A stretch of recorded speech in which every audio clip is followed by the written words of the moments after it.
Good morning Mumbai.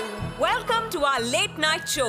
आज इस सुनसान सड़क पे झिलमिलाते तारों के डिम लाइट के नीचे हमारे साथ हैं थोड़े से हैरान, थोड़े से परेशान professor Murli Prasad Sharma. Breaking news, उनकी जेब में है एक love letter. Let me take a guess कि प्रोफेसर साहब ने ये लव लेटर किसे लिखा है? शायद मुझे।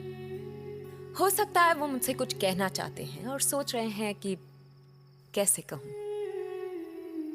मैं जानती हूं कि वो क्या कहना चाहते हैं। तुम नहीं जानती? तो फिर कह दो ना। अभी नहीं, कल सुबह 6 बजे। मैं जानती हूं तुम क्या कहोगे। बस देखना चाहती हूं कैसे कहोगे। कुछ ऐसे कहना कि वो पल उम्र भर